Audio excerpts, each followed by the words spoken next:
딸기 재배하는데 습도를 먼저 관리의 요령으로 생각할 건지 아니면 온도를 먼저 관리 요령으로 생각할 건지를 분명히 하셔야 돼요. 이것도 저것도 아니면 죽도 밥도 안 된다라고 생각을 하거든요. 근데 이제 저 같은 경우는 100%, 뭐 90%도 아니에요. 100% 온도가 먼저다라고 얘기를 해요. 그 다음 습도예요.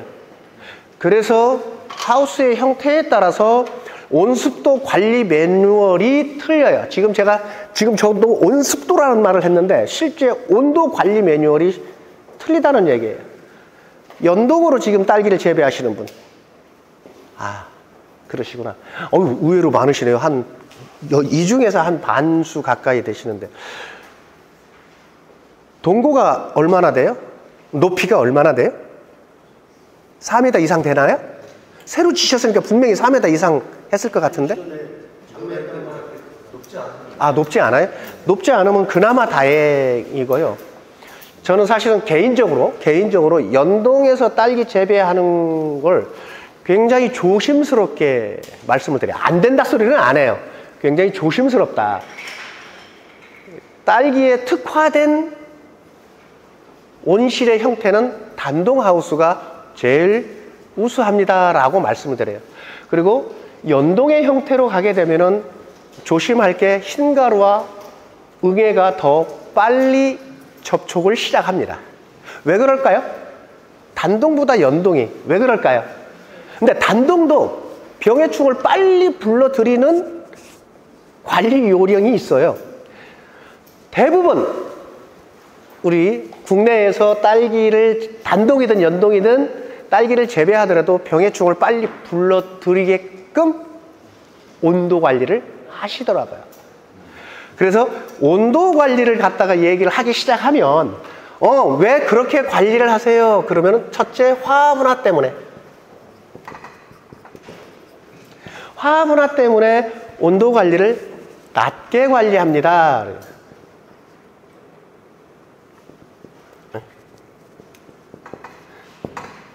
저온으로, 그래서 우리가 말하는 보통 저온으로 관리를 한다고 하는 온도 범위가 몇 도로 알고 계세요? 몰라요. 그동안 하셨잖아요. 지금도 관리를 하고 계시고. 지금 온도 몇 도 정도로 이렇게 관리를 하세요? 낮에와 밤. 지금 한 28도 가는 것 같아요. 낮에는 28도 정도 관리하신다. 초세가 굉장히 안 좋으신 것 같아요. 그러면 밤에는 대략 몇 도 정도 관리하세요? 10도. 그러면 요새 계속 문을 열어놓으셨겠네? 우리가 주로 말하면 초세. 딸기 나무의 균형이라는 게 있어요. 이 딸기 나무의 균형을 갖다가 세우려고 하면은 첫째, 우리가 온도로 가지고 하는데 이 온도가 어떤 온도의 범위를 가지고 가느냐가 먼저 생각을 하셔야 돼요. 우리가 평균 낮에, 이제 밤 얘기는 바로 할게요. 병해충의 광장이 밀접되니까 이 얘기를 말씀을 시작을 하는 거예요. 우리가 낮에 보통 25도를 기준합니다. 보통 평균적으로. 그래서 초세가 안 좋을 때는 28도까지 관리를 해요. 초세가 굉장히 좋아. 그러면 23도까지 관리하는 거예요.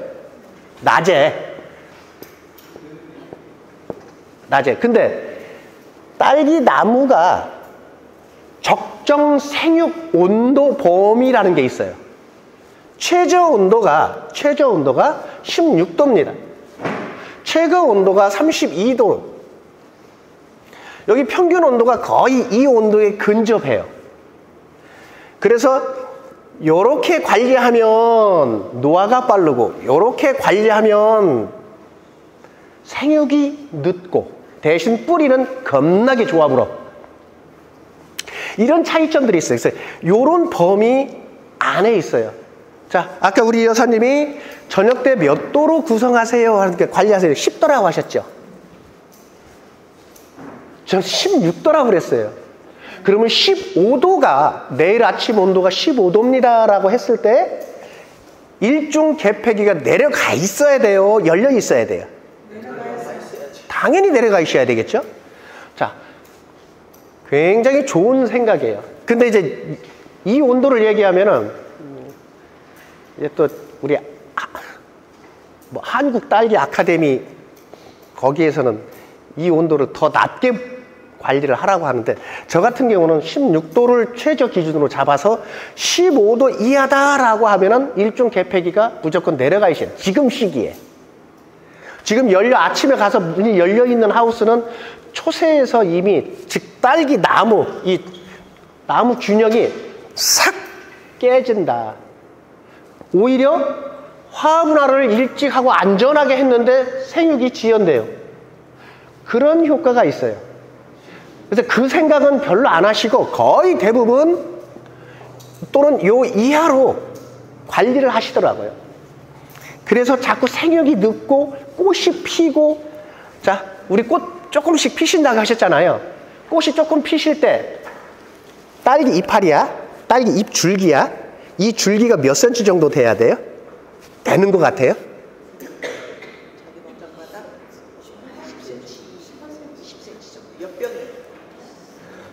엿병. 이건 이파리는 빼고 줄기만, 잎 줄기만.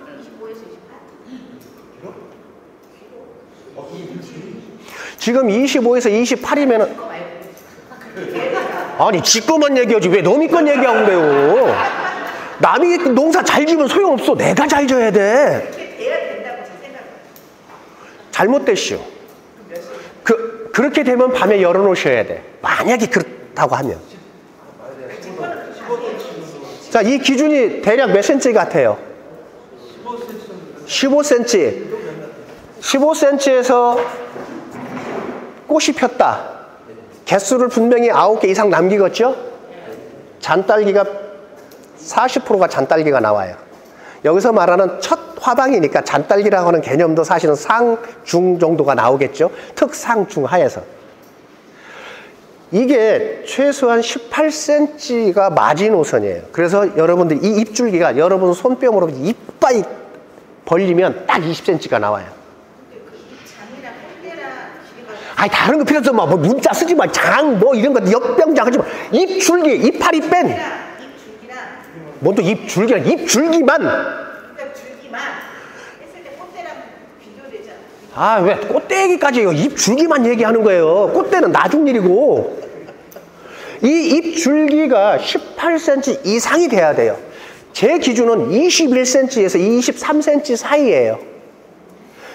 요렇게 만들었을 때에 여기서 말하는 이 균형이 있어요. 분명히 그냥 잎줄기만 뻘렁, 이게 18cm에서 21cm가 돼야 된다는 얘기예요. 그러면 꽃이 나오기 시작해서 꽃이 딱 출래가 돼서 개화가 되면 이게 23cm가 돼요.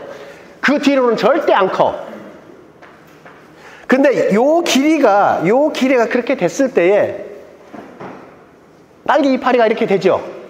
이 가운데 이 길이하고 요 길이하고 1대1이 돼야 돼. 그러면 정확하게 생육이 굉장히 좋은 상태야. 근데 올 같은 경우 특징이 있어요. 올 여름에 너무 고생을 많이 해서 이게 얘보다 적어. 대부분 적게 돼. 그럼 대부분 적게 관리하시는 분들이 그냥 더더군다나 온도를 저온을 계속 먹게 하면 이게 쭉쭉 안 길러져요. 그럼 나중에 이 꽃대가 쭉 안 빠져요. 나오다 말아요. 거의 대부분 그렇게 돼요. 올해 특징이 그래요. 예년에 비해서 이 사이즈가 1대1이 아니더라고요. 얘가 오히려 커. 거꾸로. 그 이전에는 오히려 요게 더 크고 요게 작았었거든요. 근데 이게 균형이 딱 돼가지고 이게 1대1이 돼야 돼요. 근데 올 같은 경우는 초기서부터 일찍 심은 사람도 요게 안 됐어. 왜 그럴까요? 육묘 시기에 엄청 눌러놔서 그래요. 육묘 시기에. 이게 막 퍼지니까 키만 크고 하니까 계속 누른 거예요. 누르다 보니까 어느 적정한 농도 이상 누르면 안 되는데 계속 한 번이고 두 번이고 눌러준 거예요. 그러다 보니까 이런 현상, 이게 또 잘 안 좋아집니다. 그래서 저는 올 같은 경우에 예년에 비해서 지베린 처리를 입에 달고 살았어요. 올 같은 경우 딸기 농가 다니면서 한 깍지 해야 되겠는데? 아유, 네 깍지는 해주셔야 되겠어. 아주 골고루 이제 그 사례가 나왔어요. 한 깍지에서 네 깍지까지 골고루. 이게 그게 억제가 돼. 우리가 쉽게 말하는 억제가 된다는. 우리는 보통 억제라는 말 쓰잖아요.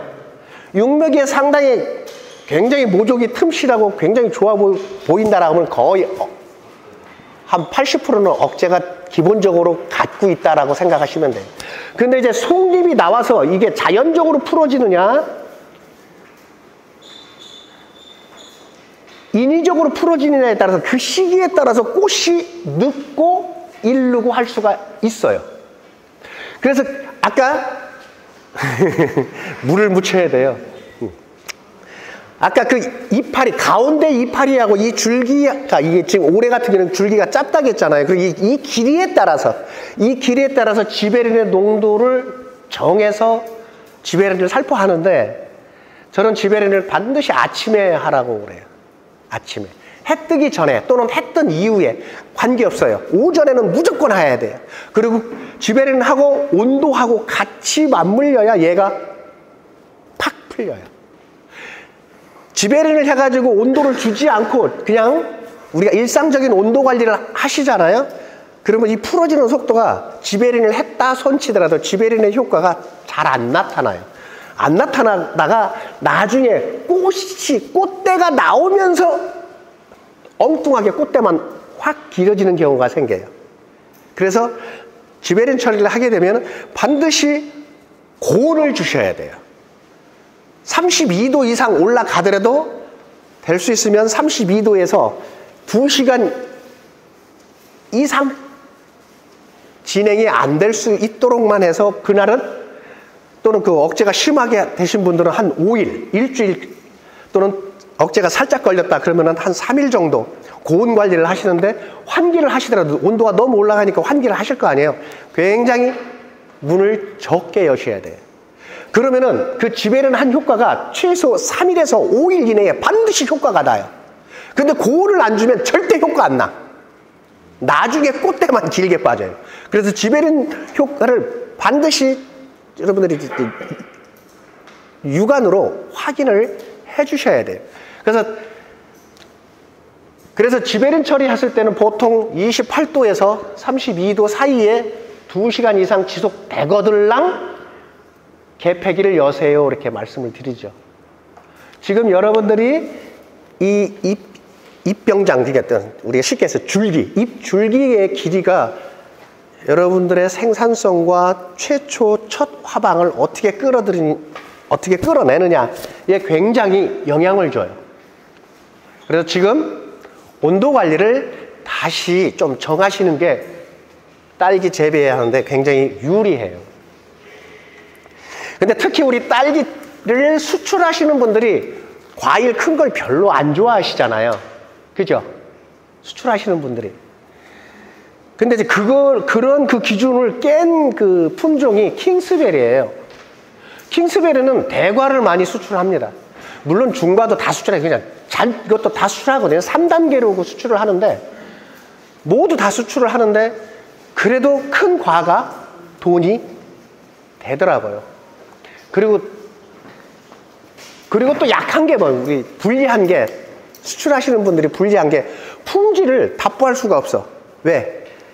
착색이 30%만 되면 수확을 하는 경향이 거의 대부분이에요. 특히 경남 같은 경우는 완전히 30%만 착색이 빨갛게 물 들라고 할 때 홀랑 다 따버려요. 그러니까 과가 클 시간도 없어. 그래서 동남아에 가서 동남아 백화점에 가가지고 딸기 매대에서 딸기를 찾아서 일부러 보면 일본 친구들 거하고 우리 거하고 갖다 놓으면 우리 것이 꼭 반 가격이에요. 일본 애들 거. 다만 예외가 있어요. 홍콩 같은 데 가는 그 킹스베리는 오히려 가격을 제일 높게 받아요. 근데 서량, 매양 같은 경우 동남아 백화점에 가보면 가격이 너무 허래요. 그리고 처져. 아무리 땡땡한 딸기를 딴다고 하더라도 착색이 덜 된 상태에서 수확을 하니까 손자국은 안 나는데 거기 갔을 때 현지에서 굉장히 품질이 안 좋게 나타나고 인식이 안 좋아져. 맛이 없다고. 착색이 제대로 돼야 맛이 돌거든요, 딸기는. 근데 가면서 이동 중에, 유통 중에 얘가 착색이 된다 하더라도 그 착색은 당도에 크게 영향을 안 줘요. 그래서 시장을 어느 시장에다가 포커스를 두느냐에 따라서 내 딸기의 품질이 싹 틀려지게 관리가 되어지는 거예요. 자, 아까 다시 온도를 얘기를 하면, 자, 이 온도를 얘기를 할 때 제가 지금 낮에 하고 최저 온도하고 낮에 최고 온도를 얘기했죠. 근데 우리는 다 일상적으로 관리할 때 그 생각만 하시는 거예요. 지금 여러분들이 대부분 제가 원하는 수준의 균형이 아닐 거라고 저는 생각이 들어요. 지금 대충 얘기 들어보니까. 그러면 제가 원하는 수준으로 끌어올리려면 지금 어떻게 관리를 해야 될까요? 자, 계폐기를 몇 도 정도에서 내려주는 게 좋을까요? 지금부터 관리 그 방식은 겨울 내내 2월 말까지 관리 방식이에요. 19도, 19도에 계폐기가 내려간다. 계폐기가 내려간다. 왜 19도일까? 19도, 20도쯤 해서. 쯤 해서. 우리는 그냥 이 온도를 그냥 온도로 생각하시면 안 돼요. 계폐기를 닫는 것은 냉과 차단을 하는 거잖아요. 지금 시기는 굳이 보온 아니고, 저는 이제 보온에 정식적으로 보온을 하는 것이 11월 20일부터 정식으로 보온을 하세요. 그 전에는 일중만 내려주셔도 굉장한 효과가 있습니다. 11월 20일 이후부터는 2중도 내려주셔야 돼요. 2중 내리는 순간서부터 부직포가 있으면 당연히 부직포도 내려가야 되겠죠. 우리는 온도 관리를 여태 전문 기관이나 이게 센터나 기술원이나 아니면 박사님들이나 컨설턴트나 교수님들이 와서 강의를 하실 때 그냥 온도 빵 던지고 가. 그러면 우리는 어떻게 해요? 후조치야. 선행으로 대응을 안 해. 온도가 지금 금방 우리 김정자 여사님이 19도, 20도 틀린 얘기 아니에요. 굉장히 정확하게 얘기하셨어요. 그런데 그 온도가 떨어진 다음에, 그 이하로 온도가 떨어진 다음에 꼭 가서 계폐기를 닫아. 반드시 그렇게 돼 있어. 습관이 그렇게 돼 있거든. 근데 온도를, 절대로 온도는 선행 대응이에요. 20도가 돼 있으면 내가 하우스에 갔든 안 갔든 관계없어. 무조건 이 계폐기가 내려가 있어야 돼. 엄마? 20도 상태에서 일중이 내려가 있으면 반드시 하우스 내부의 온도가 일시적으로 상승해. 그러면 또 계폐기를 열어? 절대 열면 안 돼요. 제 두 가지 조건이에요. 20도와 오후 4시. 이 두 가지 조건 중에 하나만 충족되면 일중이 내려가 있어야 돼요. 지금 현재부터는. 그렇게 되면 자, 20도에서 온도가 살짝 일시적으로 상승이 된단 말이에요. 그러면서 계폐기가 내려갔으니까 어떻게 해요? 습도가 자동 잡아지죠. 딸기 나무가 꺼칠을 하지가 않아요. 딸기 나무가 꺼칠하는 것은 찬바람을 맞고, 찬바람을 맞으니까 건조해지고, 건조해지니까 응애가 빨리 달라붙고, 그러다 보니까 얘들이 더 꺼칠을 하고, 그때부터 이 열매 크기가, 잎새기 크기가 적어지기 시작해요. 아직까지는 잎새기가 너무 대대해야 되거든요. 지금 가장 좋은 시기거든요. 그러면 그 가장 좋은 시기를 항상 얘를 찬바람 쏘이고 계폐기를 닫았어. 더 중요한 건 이것은 지금 오후예요. 오후 관리. 오전에 내가 눈 뜨고 일어나서 나 밥 먹기도 전에 하우스를 한 바퀴 둘러보면서 계폐기부터 열어. 초세가 안정되지 않은 상황인데도 불구하고 지금 이 엽병장이 15cm 미만이면 지금 제가 말씀드린 것처럼 그대로 관리를 하셔야 돼. 그러면은 아침에 계폐기를 빨리 여는 게 좋을까요? 어느 기준을 정해서 올리시는 게 좋을까요? 기준을 정해야 되겠죠. 지금 아까 얘기했어요. 15cm 미만은 무조건 25도 되도록 계폐기가 열리면 안 돼요. 얘가 18cm에서 21cm 사이다. 그러면은 18도씨에서 계폐기를 환기를 시작을 하시는 거예요. 이게 그 기준마다 조금씩 틀리는데 평균적으로 25도가 되면은 아차 겁나게 온도 올라가겠나 하고 막 개폐기부터 막 열어. 대부분 그래요. 저는 못 올리게 해요. 왜? 초세에 따라서 못 올리게 하는데, 그럼 언제 올리느냐? 25도가 되는 즉시 우리가 온도 설정을 환풍기, 순환 환풍기가 있으신 농가는 무조건 25도가 되면 얘 환풍기가 돌아가야 돼. 돌아가고 20분이고 30분이고 최소한 30분 이상 돌아간 다음에 개폐기를 여세요. 그러면 온도에 대한 충격이 훨씬 덜해요. 어떤 충격이 덜하냐? 온도를 25도 올라가서 개폐기를 딱 열면 찬바람이 빡 들어오게 돼 있어. 아직까지는 냉은 아니야. 5도 이하 평균 온도, 야간 평균 온도가 아침 새벽 평균 온도가 5도 이하로 떨어지는 시기 전까지는 찬바람이에요. 5도 이하로 내려가시면 냉이라는 표현을 써요. 그럼 찬바람이 딱 들어오게 되면 얘가 일시적으로 온도에 대한 충격을 받아. 근데 25도가 돼서 순환 환풍기가 돌아가면은 체감 온도가 2도에서 3도가 떨어져요. 오히려. 개폐기를 안 열었는데. 그러면 평균 23도가 되는 거예요. 그래서 한 30분 정도 얘가 순환이 된 다음에 개폐기를 열면 온도에 대한 충격을 덜 받게 돼요. 그래서 잎새기가 안전하게 줄기와 함께 1대1의 균형을 맞추면서 커질 수 있는, 균형을 맞춰 나가는 그런 가장 지름길이 돼요. 대부분 초세를 가지고 얘기할 때에 그냥 온도, 뭐 습도 그렇게 얘기를 하는데, 저는 온도를 가두고 가야 됩니다라고 얘기를 하고, 가둔 그 에너지를 소비하지 마세요라고 얘기를 해요. 그럼 겨울에 물론 1중, 2중, 3중 부직포가 있는 농가에 한해서 제가 저처럼 그렇게 관리하잖아요. 야간 9시, 한겨울에도 야간 9시가 돼도 18도 이하로 잘 안 떨어져요. 추가로 에너지를 쓰는 비용이 안 든다는 얘기예요. 9시까지도. 9시 이후에 돌아간다는 얘기예요. 온도를 내가 그때는 10도를 맞추니까, 또는 10도 최하 8도를 맞춘단 말이에요. 작년에 굉장히 추운 겨울이었어요? 따뜻한 겨울이었어요? 아유, 굉장히 잘하시네. 이 겨울이 따뜻한 겨울이냐 추운 겨울이냐에 따라서 온도 관리 매뉴얼을 바꾸셔야 돼. 작년에 따뜻한 겨울이라겠죠? 야간 온도 몇 도 정도 맞추셨어요? 10도. 기본적으로 10도 맞추셨죠? 근데 오히려 작년같이 따뜻한 겨울에 야간 온도를 12도로 맞추신 농가들이 작년에는 훨씬 수확량이 안정적이었어요. 12도를 떼니까 에너지 비용은 사실은 12도로 하더라도 에너지 비용은 추운 겨울 해하고 비교해보면 똔똔이야. 그게 그거야. 비용은. 그런데 작년에 따뜻한 겨울, 이게 사람 죽이는 게 또 따뜻한 겨울이에요. 아니구나. 사람을 죽이는 게, 딸기를 죽이는 게 따뜻한 겨울이에요. 그리고 따뜻한 겨울이면서 비가 오마망치게 왔었잖아요. 이 겨울의 눈은 습도에, 우리 내부 실내의 습도에 영향을 잘 안 줘요. 근데 겨울의 비는 이놈의 습도가 몽탕 하우스 안으로 다 불러들여. 다 들어오게 돼 있어.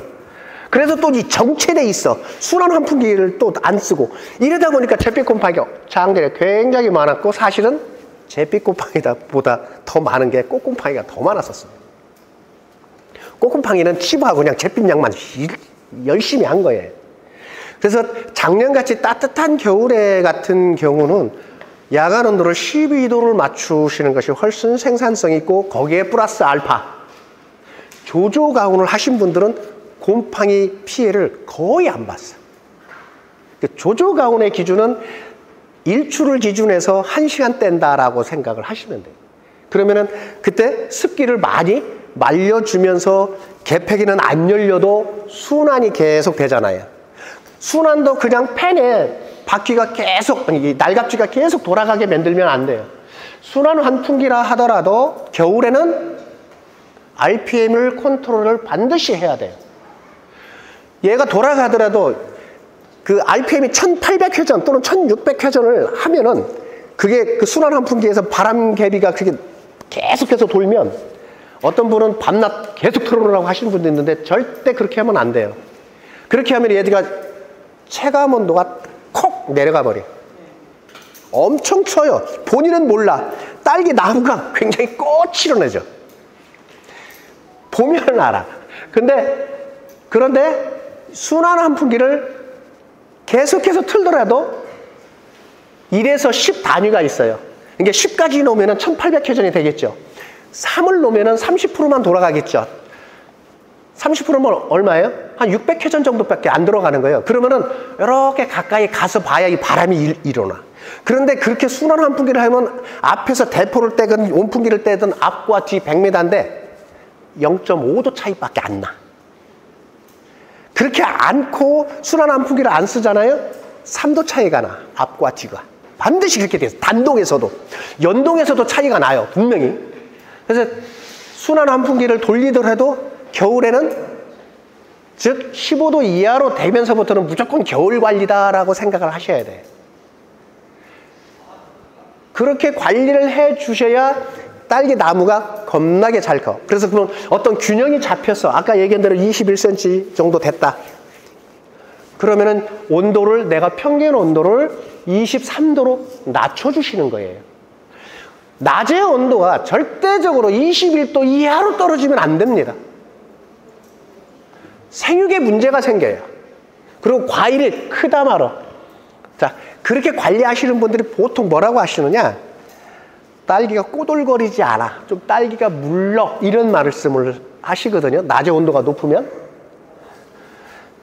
딸기가 이 열매 안에 육질이 꼬들거리게 하시려면은 밤낮 기온 차이를 많이 두시는 게 좋아요. 그래서 보통 일반적인 겨울이다라고 하면은 야간 온도를 8도로 맞추게 됩니다. 온도가 떨어질 때, 자, 굉장히 강추위가 계속 이제 온단 말이에요. 겨울에 몇 번 정도는 강추위가 오잖아요. 굉장히 강추위가 왔어. 하우스를 어떻게 관리하세요? 영하 15도 이하로 떨어진다네? 며칠간. 그때 야간 온도가 몇 도예요?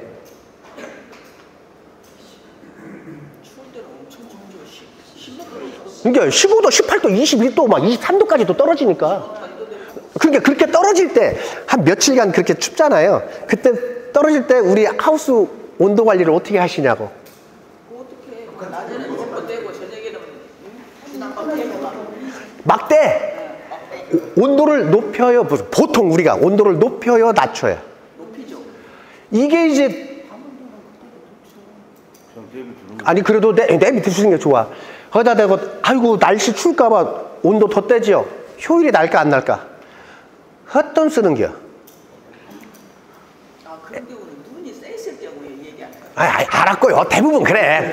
대부분 온도가 떨어지면 아이고 얘들 추울까봐 하고서 살짝 온도를 1도를 올려놓는다거나 꼭 이렇게 하시거든요. 어리석은 짓이에요. 나는 그게 아닌데. 그러니까 제 얘기를 들어보셔. 온도가 떨어질 때는 우리 기준 온도 8도를 꼭 유지를 하세요. 야간 온도로. 그냥 볼 것 없어요. 근데 날씨가 풀어져. 내일부터 날씨가 좀 풀어진다네? 그때 2도를 올리세요. 그러면 그때 에너지 효율이 훨씬 좋아. 추울 때 10도를 올리는 것보다 3배가 더 효율이 좋다는 얘기예요. 이게 온도 관리를 이렇게 탄력적으로 운영을 하시는 것이 딸기 이 나무의 균형을 지키고 플러스 딸기의 열매의 품질을 좀 높이는 것 중에 하나다 이렇게 보시면 돼요.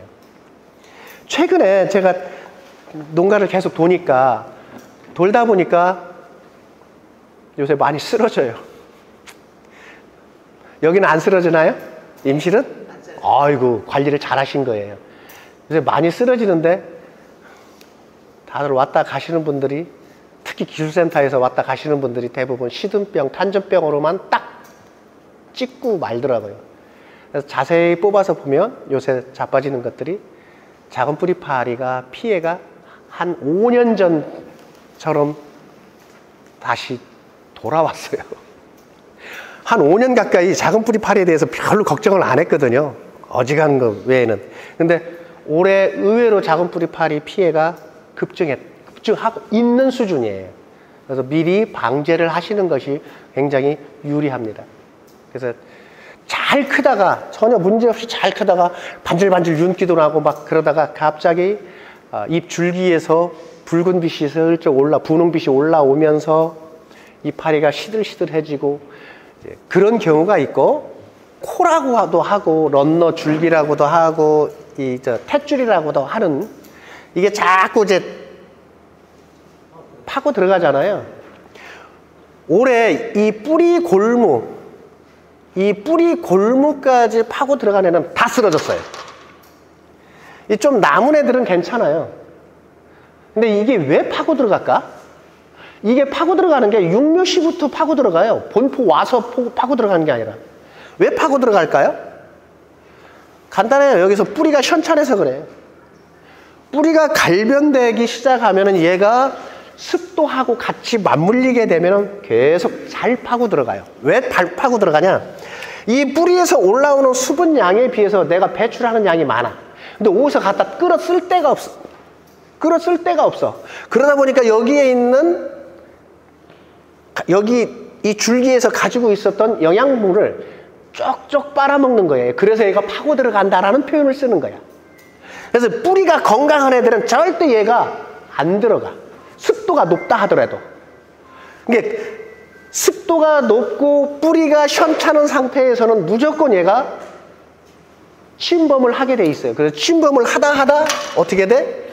뿌리 골무를 건들기 시작하면은 육안으로 딱 표가 나도록 얘가 시들어져요. 그때는 이미 뿌리 골무를 파고 들어갔기 때문에 소생이 어려워요. 그래서 뿌리 탯줄에 조금 녹색이, 엽록소가 붙어 있어야 얘가 큰 피해를 안 받아요. 올 같은 경우는 어떤 약을 주로 하시나요? 그렇게 했을 때 어떤 약을 해요? 여기서는 어떤 약을 주로 단접병약. 주로 수포로곤. 그죠? 좀 잘 쓰시는 분들이 이제 농프로, 몬카트 관주하고 거의 이제 그런 수준이시잖아요. 얘가 습도가 높았을 때, 우리가 육묘 시기에 유인이든 삽목이든 습도가 높기 시작하면은 옥솔린산을 반드시 써주셔야 돼. 육묘 때. 이게 옥솔린산이 옛날에 제일 처음에 나왔을 때 배추 무름병 전문약이에요. 지금은 딸기에 다 등록돼 있어요.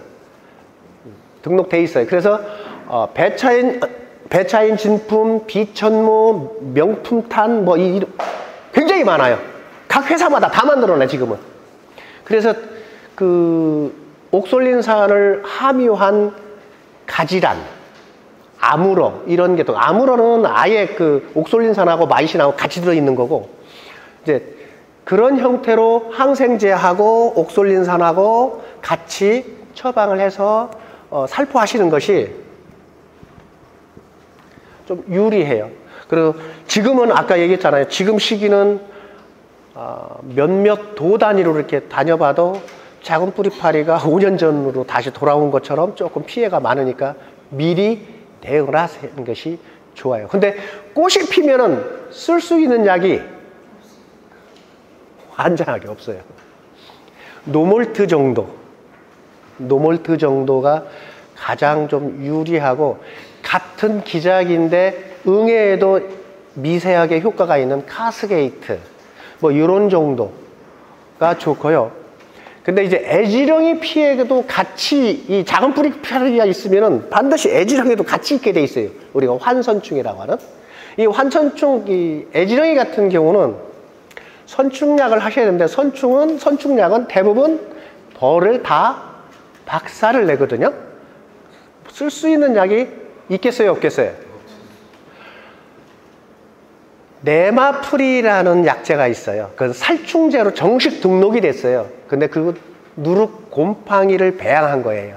벌에 아무런 피해를 안 줘. 1리터로 포장돼 있어요. 걸쭉해. 그래서 좀 미지근한 물에다가 녹여가지고 관주해 주시면 굉장히 유리해요. 네마프리. 그래서 그 농약방에 가시면 살충제 네마프리를 달라고 하면은 그 소리 어디서 들었냐고 할 정도로 굉장히 좀 괜찮은 약재 중에 하나예요.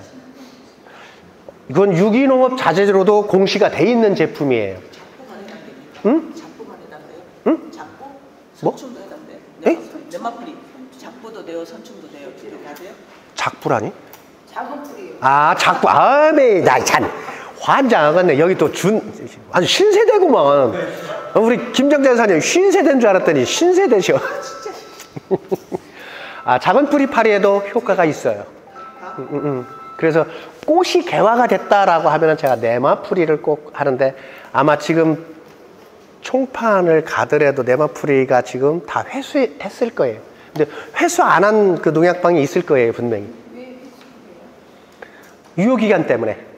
네, 유효기간 때문에 회수를 한 걸로 제가 알고 있거든요, 전국에. 그래서 내년 1월 달에 정식 다시 생산을 한다고는 했는데, 어찌됐든 지금은 약재로 쓸 수 있는 것이, 꽃이 있어도 약재로 쓸 수 있는 것이 관주 타입으로 가는 것이 노몰트가 제일 좀 안전한 약재 중에 하나다라고 보시면 돼요. 그리고 이제 최근 들어와서 우리 딸기에 피해주는 응애가 어떤 응애예요? 사마귀리 응애? 아, 참원지 응애. 아, 미안해요. 아, 제 귀가 좀 이상했는가 봐, 이제. 참원지 응애, 전박이 응애잖아요. 또 하나가 또 있어요. 사과 응애가 있어요. 사과 응애가 우리 딸기밭에 들어오는 경우도 가끔 있어요. 근데 빨간 거, 옛날에 빨간 그 응애가 들어오면 뭐라겠어요? 음에 천적이 들어왔어, 내비도. 그 빨간색이 조금 틀려요. 색깔이 조금 틀린데 그 빨간색이 그 사과 응애예요. 그래서 이런 응애들을, 특히 전박이 응애를 잘 잡을 수 있는 천적이 있어요. 뭐 아까 얘기한 제가 말씀드린 사마귀리 응애 뭐 한 두 가지가 있는데, 그것은 사서 쓰는 거잖아요. 안 사서 써도 되는 게 있어. 지가 알아서 갖다 뭘 하나 심어 놓으면 지가 알아서 들어와. 보리는 벙커 플랜이라고 그래서 거기서 이제 집에서 살도록 집을 만들어 주는 거고, 파프리카를 심게 되면은요, 몇 주만 심어 놔도 파프리카 잎에 육점박이 총체벌레라는 게 자동으로 생기게 돼 있어요. 파프리카에는 그 육점박이 총체벌레가 전박이 응애를 잘 잡아먹어요. 그런데 그게 왜 생산이 안 되냐? 인공적으로 유지하기가, 배양하기가 좀 힘들어요. 아까 그랬잖아요. 제가 그랬잖아요. 자연적으로 생기게 만드는 것은 파프리카 잎. 그 피망이 아니에요. 피망하고는 좀 틀려요. 파프리카가 심어져 있으면 육점박이 총체벌레가 자동으로 기 들어와요. 어디서 생겨도 생겨. 근데 일부러 포즈 보러 다니면은 안 보이는데 고추잎에도 일부 생겨요, 그게. 그래서 파프리카를 심어 놓으면 미리 예방을 할 수 있어요.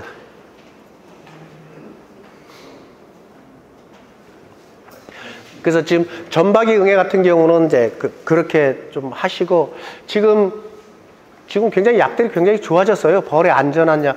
그리고 그 마이트킹, 그 다이마이트, 요 약 두 가지 이 약재는 벌이 직접 맞아도 괜찮아요. 그리고 벌 속에서 기생하는 응애도 잡아줘요. 그래서 오히려 일부러 뿌리기도 하거든요. 근데 전혀 관계는 없는 약들이에요. 그래서 응애약이 굉장히, 그 노블레스는 벌 하루만 빼면 되고. 여기 나투벌을 쓰나요? 양봉을 쓰시나요? 아, 두 개 다 쓰세요? 나투벌 잘못 쓰면 막 씹어놓을 텐데. 네. 11시 되면 나오는 구멍을 막아 놓으세요. 그러면 돼요.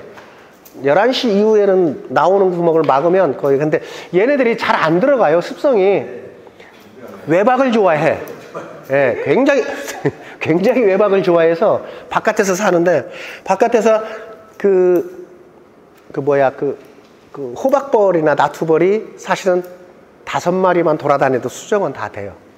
그러니까 너무 많이 풀어놓으면 얘들이 씹어놓고, 재작년서부터 딸기가 되는 그 암수수를 씹어놓는 게 있어요. 재작년부터. 그전에는 그게 없었어. 청벌레가 씹어놔요. 아예 그냥 확 씹어놓더라고.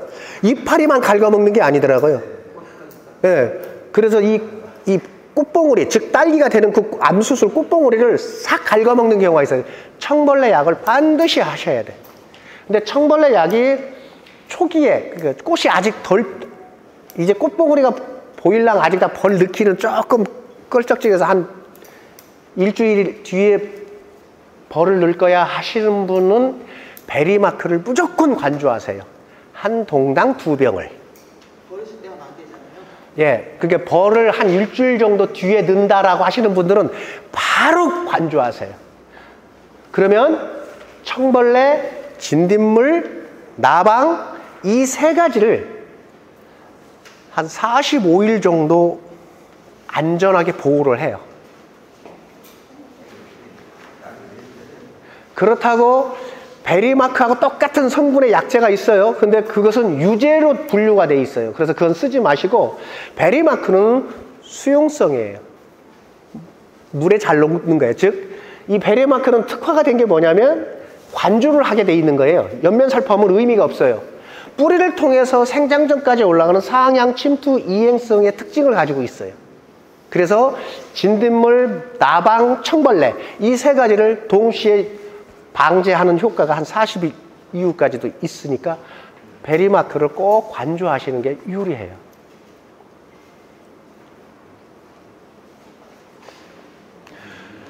자, 우리 병해충 우리 예방할 때 약 하시잖아요. 충제가 됐든 균제가 됐든 약을 하실 때 연무기로 하시는 분? 아, 연무기. 아이고, 이미 논산 뭐 이쪽 그쪽 지역은 막 연무기로 막 시작해요 벌써. 이거 내리면 연무기 써야죠. 아, 여기는 안 내리는구나. 맞아, 훌떡 열어놨지? 아이고, 미안해. 닫았어. 예? 닫았어. 예? 닫아져 있지. 아, 닫아져 있어요? 예. 아, 그러니까 자우장 연무기로 시작하는 것들은 굉장히 좋아요. 이 초밀입자로 갈수록 약액이 원액으로 살포한다 하더라도 약해가 안 나는 그 특징이 있어요. 근데 특히 이제 고압 분무기로 농약방 가면은 그렇게 알려주시잖아요. 흠뻑 하라고. 흠뻑 해야 맞아야 뒤지니까 흠뻑 하라고 하잖아요. 흠뻑 하면 맞을까요?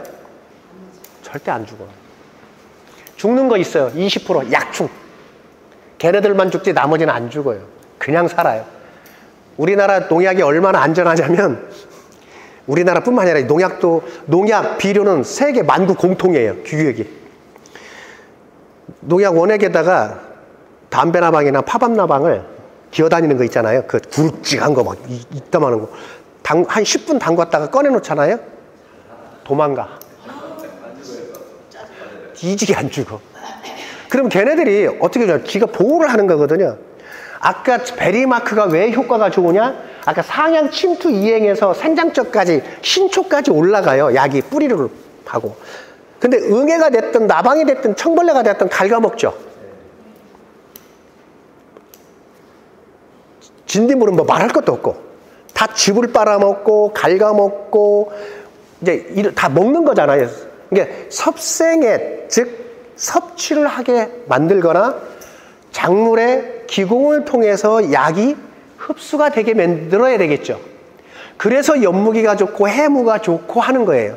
그거보다 더 효과가 더 뛰어난 게 뭐예요? 훈연제잖아요.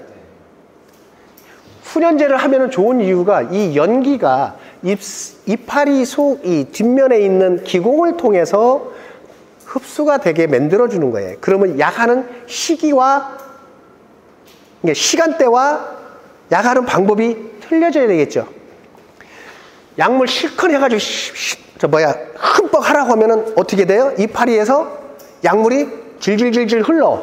그리고 고랑에 약물이 쭉 흠뻑 젖어져 있으면 기분이 좋아. 약한 것 같아. 약 효과는 더럽게 안 나. 나중에 약해 증상이 빨리 나타나. 거의 대부분. 농도 장애가 나올 수 있는 확률이 더 높아진다는 얘기예요.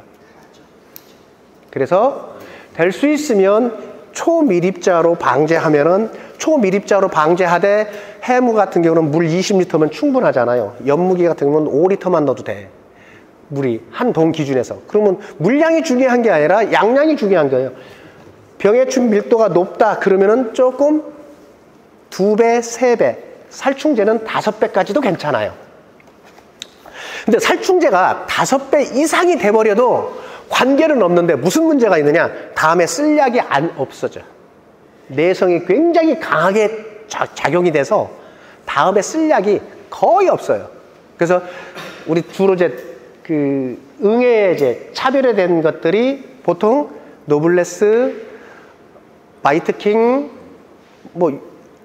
밀베노크, 그리고 가네마이트 써 있던데, 그리고 뒤에 보니까 가네마이트 있던데, 가네마이트는 꽃이 핀 뒤에는 쓰지 마세요. 응애로 굉장히 안전한 약재고, 천적을 쓰시는 분들한테도 굉장히 안전한 살충제인데도 불구하고 왜 못 쓰게 하냐? 꽃가루를 팍 약을 터트리는 것을 못 터트리게 폭 누르는 기능이 있어. 그래서 가네마이트는 될 수 있으면 안 쓰시는 게, 예? 네? 꽃가루를 드시는가 봐요. 네, 꽃가루 발화를 억제시켜요. 예. 그게 있고, 또 흰가루로 또 차별화된 머큐리가 또 그 성분이에요. 근데 벨룸이 또 머큐리 성분이거든요. 벨룸 살충제, 선충약, 입제. 입제는 괜찮아요. 용출이 되는 그 속도에 따라서 그 영향을 주는데, 그 직접 머큐리는 살포를 하게 되면 꽃가루를 굉장히 아까 그 가네마이트처럼 똑같이 이렇게 감싸고 있어요. 그 흰가루 약 가운데 헤비치도 약간 그런 성분이 있는데 헤비치는 거의 그런 피해를 안 나타내요. 성분은 있는데 피해 증상은 안 나타내요. 괜찮다는 얘기예요. 그래서 그 해외에 나가서 우리나라 딸기 수출되어진 딸기를 가서 이렇게 보면 흰가루가 거의 좀 많이 베끼는 편이에요. 손자국하고 흰가루에 거의 대부분, 응애는 거의 없는데. 그래서 흰가루 방제를 조금 신경을 쓰셔야 돼요. 서량 같은 경우는 뭐 그런 피해가 거의 없죠. 그래서 아까 이제 그 응애 천적을 이렇게 유입하는 그런 방법에서 잠깐 하나 말씀을 드렸는데 이런 것들이 괜찮고. 자, 지금 현재 꽃이 좀 늦다 하시는 분, 꽃이 늦어. 꽃이 늦으셔요? 이제 한두 개 핀 정도, 생각보다 꽃이 굉장히 늦어져. 자, 어떻게 하시겠어요? 자, 초세가 어느 정도예요? 초세에 따라서 틀려. 누구네 거? 알았어요. 지들로 봐요. 초세가 굉장히 좋은 상태에서 하면은 이건 영양생장으로 돌아서지를 않은 거예요. 그래서 좀 호르몬 처리가 좀 필요해요. 초세가 좋다라고 하면. 초세가 좋으면은 뷰템 또는 안티폴 최소한, 특히 뷰템이 효과가 더 훨씬 좋아요. 뷰템을 한번 팍 잡아뜨리게 만들어야 돼요. 예? 아, 이게 벌써 사용을 하셨구만. 몇 cc 하셨어, 한동에? 5cc 하셨나? 흉내만 낸 게. 할 때 20cc 정도 하셔요. 이게 초세에 따라서 20cc를 할 건지 30cc를 할 건지 40cc를 할 건지를 결정을 해야 돼요. 초세에 따라서. 초세가 굉장히 강하다, 초세력이 강하다라고 하면은 40cc도 괜찮아요. 50cc까지도 괜찮아. 근데 이 50cc를 하잖아요? 그러면 얘가 자빠져가지고 한 3일 이상 자빠져 있어. 다시 원상 회복하고 딱 쓰는데 시간이 3일 이상이 걸리거든요. 그러면 3일 이상 걸리면 얘가 조금 좀 무게가, 이게 균형이 좀 깨져요. 그래서 될 수 있으면 3일 이내에 얘가 원상복귀 될 수 있도록 그 용량을 맞추는데 보통 30cc가 평균이에요. 초세가 좋을 때. 근데 워낙 이파리 색깔도 굉장히 진하다, 막 이렇게 복잡한 게 얽혀 있다라고 하면은 50cc인데 거의 보면 30cc면 되고요. 지금 꽃이 하나씩 보이는데 마음에 안 들어. 조금 땡기고 싶어. 뭐를 할까요? 뭘 해줬으면 좋을까요? 기존에 했던 거 있잖아요. 아, 뭔데 안 써봤어요? 말씀하시는 그런 약재는 안 써봐가지고. 아, 그래요? 처음 들어봤어요. 아, 그래요? 네. 보통 그러면 아스피린을 활용을 하세요. 아스피린. 아스피린 10알, 한 동에 10알, 물 한 말에. 우리 먹는? 예? 사람 우리 먹는? 아, 그럼 먹는 아스피린이지, 안 먹는 아스피린도 있어? 식물 아스피린 따르는 거 하고. 식물 아스피린은 똑같은 성분이에요. 근데 그 아세트 성분이 그 주거든요. 그래서 아세트 성분이 생식 생장으로 좀 빨리 바꿔주는 그런 효과가 있어요. 그래서 아스피린 10알 한 동에, 그러니까 따뜻한 물에서 싹 녹이면 싹 녹아요. 또 빵거 가지고 이렇게 녹으면. 그래서 한 번 정도 살포해 주시면 물 한 말 용량에다 넣고 살포하시는 거예요. 20리터. 슥줄 잡고 가고 슥줄 잡고 오면은 딱 20리터 한 말 가지면 딱 돼. 노즐 2개짜리. 아사바 노즐 쓰면은 정확해. 깨딱 잘못 오면 내가 좀 걸음걸이를 빨리 하면은 남기도 해요. 그런 식으로 살포를 해주셔서 지금 꽃을 조금 당기는 방법. 초세가 안전하다 그러면은 조금 온도를 조금 낮추시면서 뷰템 처리를 하시는 게 좋아요. 응? 뷰템플러스 얘기하시는 거예요? 네, 네. 근데 그거를 어느 경우에 쓰면은 꽃이 안개처럼 그냥 그렇게 막 피어버려요. 용량이 굉장히 중요해요. 지금은 이 초세가 커서 꽃을 끌어당기려고 생생장으로 바꿔주려고 하는 거고, 평소에 그렇게 치면 안 되겠죠. 평소에는 4cc 이상 치면 안 되죠. 안개꽃처럼 그렇게 다른 원인이 또 추가가 됐을 거예요. 그 원인으로만 된 것은 아니에요. 그래서 지금 현재 화분화가 또는 꽃이 조금 늦다 하면 좀 당겨주고 온도를 반드시 올려주셔야 돼요. 문제는 지금 피어서 수정이 된 녀석은 엄지손톱만하게 수정이 된 녀석이 있고 이제 올라오는 녀석이 있고 아주 이게 진짜 대책 없는 충분한 말이에요. 그러니까 이제 이미 엄지손톱 많은 애들이 이제 뷰템 맛을 보잖아요. 과일이 이제 뻥튀기가 돼. 괜찮아요. 네, 괜찮아요. 그거 신경 쓰지 않으셔도 돼. 아주 안전하니까. 그런데 이제 저도 이제 농사가 조금 이제 불합리하고 불균형적으로 이렇게 생육이 떨어지는 농가들한테 그냥 치세요. 솔직히 저도 그래요. 근데 치는 대신에 조건이 있어. 후속타를 반드시 시행해 주세요.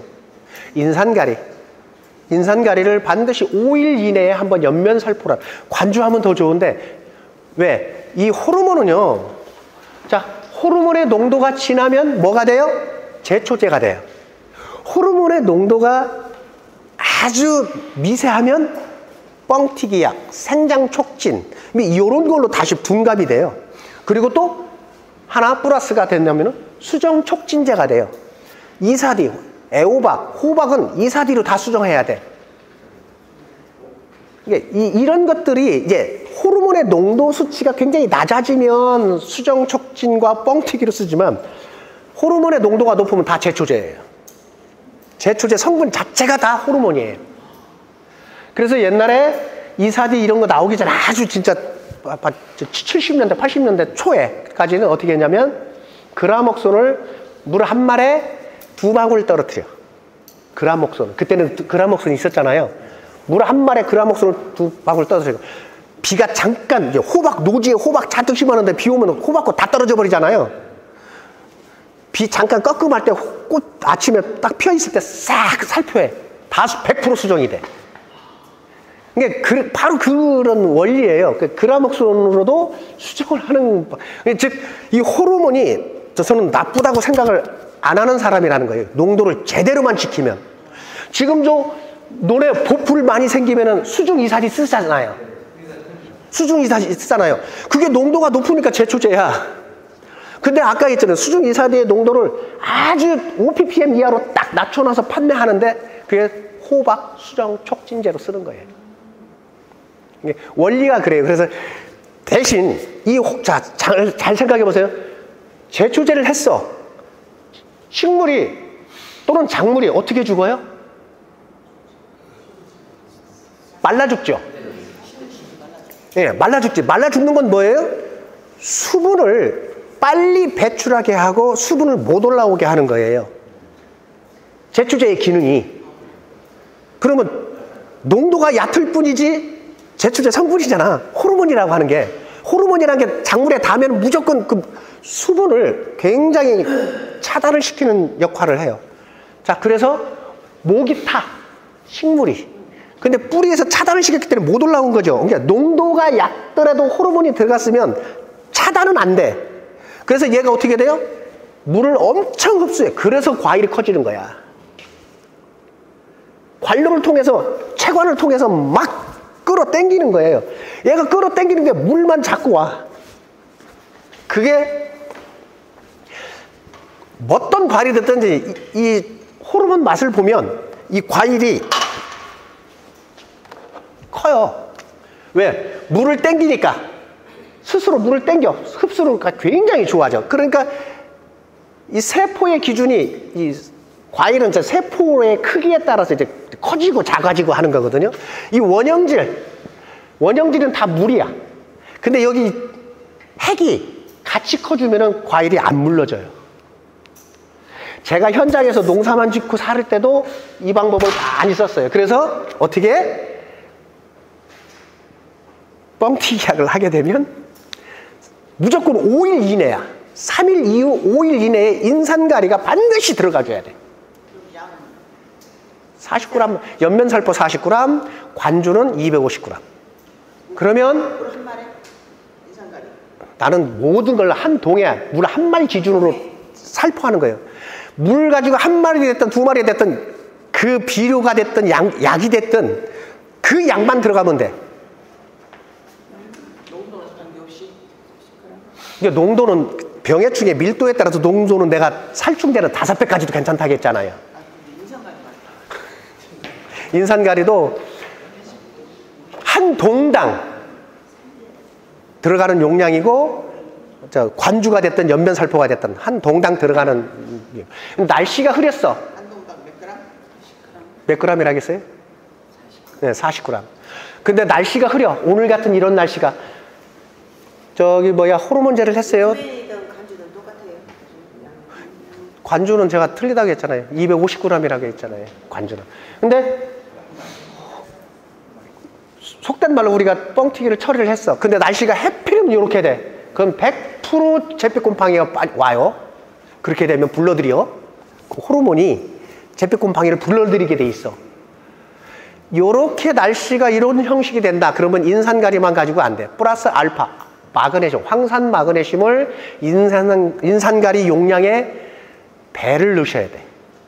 그러면 딸기가 물러지거나 잿빛곰팡이가 발생되는 것을 방지할 수가 있어요. 즉 비료로 관리하는 거지. 저는 이제 모든 걸 다 비료 관리. 새로 농사 지신다고 하셨지? 올해 첫해요. 아, 첫 해예요? 양액 재배 하셔? 와, 돈 어지간히 썼는데? 투자 얼마나 했어요? 1억 5천. 요새 젊은 그 청년 창업농한테 한 5억씩 대출을 해줘요. 5년 거치 20년 분할 상환으로. 할 게 없어. 땅 사고 나면. 근데 어찌됐든 1억 5천, 아유, 많이 투자하셨네. 그 양액 재배, 여기 토경 재배 하시는 분? 없어요. 그래요? 임실이 엄청 발전했네? 무지하게 발전했네. 자, 양액 재배에 있어서 양액 비료가 기비예요? 추비예요? 추비죠. 우리 정자원님은 기비래. 왜 추비로 알고 계세요? 비료가 추비냐 기비냐고 물어본 거고, 토경 재배에 있어서는 당연히 우리가 알고 있는 퇴비 내고 비료, 복합비료 뿌리고 노타리 치면 기비했어. 나중에 관주로 하는 것은 추비 이렇게 딱 머리에 박혀 있잖아요. 근데 대부분 우리 양액 재배 하시는 분들이 다 추비로 알고 있어. 90%가. 양액은 기비다. 즉, 자, 이게 있어요. 작물에 따라서 틀려요. 과체류는, 과실류를 수확하는 이 과체류는 양액 비료가 기비예요. 엽체류는 기비이면서 추비가 돼요. 이 양액 비료 자체가. 엽체류, 상치를 딴다거나 이런 것들은. 근데 우리 과체류는 반드시 양액 비료는 기비예요. 자, 그럼 거꾸로 얘기하면 추비가 필요하다, 안 필요하다? 필요하다. 당연히 필요한 거예요. 그죠? 과일을 따고 나서 추비의 영양 성분을 이 추세에 따라서 어떤 비료를 공급할 건가를 빨리 파악을 하셔야 돼요. 그래서 과실료, 특히 우리 딸기 같은 경우는 반드시 추비가 필요하다. 추비를 주시더라도 방법을 반드시 한 번은 질소화합물, 한 번은 탄수화물의 비료를 꼭 번갈아가면서 쓰세요. 간단해요, 딸기는. 이 호박이나 이런 고추는 조금 얘기가 틀려지는데, 도마도 같은 건 틀린데, 딸기는 질소화합물의 비료, 탄수화물의 비료를 딱 구분해서 교대로 주세요. 일화방 딱 꽃이 개화가 만개 한 뒤부터는, 그 전까지는 311, 요소, 유한, 아미노산 관계없어요. 다 질소 위주로 하는 게 초세를 올리는 데는 좋거든요. 근데 초세를 올릴 때 질소를 너무 강하게 하면 영양생장으로 돌아가서 꽃을 지연시키는 경우가 생겨요. 그래서 그것도 좀 컨트롤할 필요성이 있죠. 맞아요? 다 도사인데 뭘 이렇게. 아까 얘기한 대로 지금 초세가 조금 좀 빠지시는 분들은 한번 딱 해보세요. 20도에서 계폐기가 내려가고 아침에 25도 이상에서 딱 일주일만 해보면 딱 나무가 틀려져요. 굉장히 빠르신 분들, 즉 뿌리가 건강하신 분들은 3일만 돼도 표가 나요. 딸기 나무의 건강 상태를 첫째 뭘로 보고 건강 상태를 확인해요? 응? 잎? 새잎? 새잎만 보면은 어머 얘가 이쁘게 건강하게 큰 거야 딱 알 수 있어요? 한 3가지가 있어요.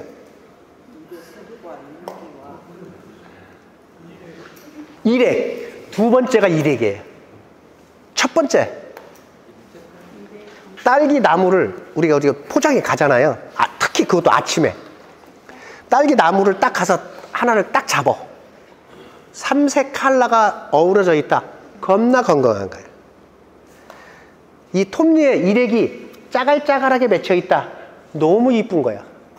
이게 2가지가 함유되어 있으면 굉장히 건강한 상태고, 조금 이렇게 아침에 나가서도 이런 2가지로 이제 건강 상태를 확인하고, 좀 해가 비치는 한 9시, 8시 반에서 9시 사이에 이파리에서 나는 광택, 왁스층이 참기름 바르는 것처럼 반질반질 왁스층이 형성되어 있다. 이 3가지로 건강 상태를 확인하는 거예요.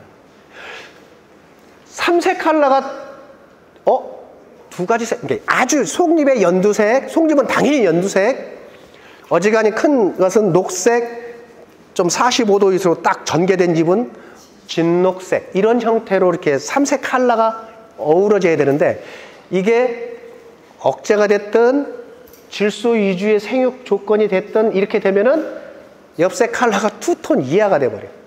그리고 억제가 굉장히 강하게 맺힌 애들은 완톤이에요. 속잎도 진해. 이래 되면 요걸 조금 좀 풀어줘야 되는 그런 과정이 필요해요. 그 풀어주는 과정이 필요한 것들이 아까 뭐 호르몬도 있고 비료도 있고 지베린도 있고 여러 가지가 있는데, 그런 것들을 살포하고 첨가해 주는 것 플러스 알파 온도를 강하게 줘야 돼요. 그런 경우는 필수죠. 근데 이제 내가 하우스 관리하는 때 거의 그런 것들을 조금 이렇게 놓치시더라고요. 왜 놓치시냐? 2차 화분화를 대비해서 저온으로 관리할 계획을 가지세요. 대부분.